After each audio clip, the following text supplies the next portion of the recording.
Very important for us as a Muslim to remember that we have a book, the Quran. The book for the people before us, like Ahlul Kitab, their book is already corrupted. Not in the original shape. Yung Torah, the Injil, Zabur, and all the scripture are already changed, because these are for all those four times and not for until the end of the world. But Allah sent the last book, the Quran, which is unchanged. And the Quran is also Furqan. Furqan means it's a criterion between wrong and right. You can always check the right and wrong within the Quran. Why the Muslims are divided into different sects today? Because they are following their own hadith. Everybody makes his own hadith. There are hadith many contradictions and many discrepancies, conspiracies, and that's why we are divided. Always come to the Quran. Faruddu ilallahi wa rasulih. Always come to the Quran and you will never be divided. All the Muslims will be united. Because there are hadiths has many contradictions. Okay, I was just checking the two hadiths, Sahih Bukhari. The one hadith said that the Prophet married to Aisha at the age of 6 years old, and he started to live with her 9 years old. Mali yan ito.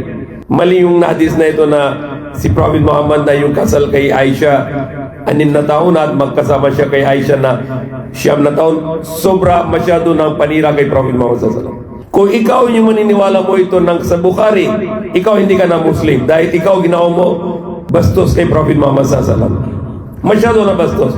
Nasabi doon na kasal ni Prophet Muhammad kay Aisha 6 na taon. Subhanallah. Ginawa mo bastos kay Prophet Muhammad SAW. Masyado nang sinuwaling ito sa Sahih Bukhari. Tapos ano sabi ng mga ulama? Sahih Bukhari walang mali. Subhanallah. Sa Quran walang mali, Sahih Bukhari may mali. Huwag na gagawin ng Sahih Bukhari katulad ng Quran. Walang katulad ng Quran. Marami na mali doon sa Bukhari. Sa Quran walang mali. Anong sabi ng Quran? You can only marry to a nisa. In the Quran, the marriage with nisa means is woman, babae. How a prophet is going to marry to a baby girl 6 years old? Ito parang ginawa pedophilia. Bawal yan. Bawal sa Islam. It is forbidden, haram in Islam.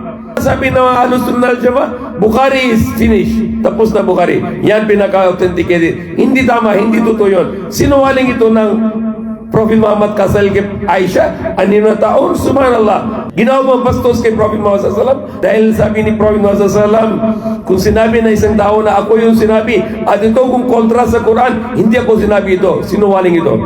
So yan na Bukhari sabi doon, 6 na taon na kasal kay Prophet Muhammad kay Aisha, sinungaling ito. Panira yan. Bastos yan. Accusation kay Prophet Muhammad SAW. Kung kayo isang Muslim, kung paniniwala mo ito, hindi ka na Muslim. Ginawa mo bastos kay Prophet Muhammad SAW. So hindi yan tama, hindi yan totoo.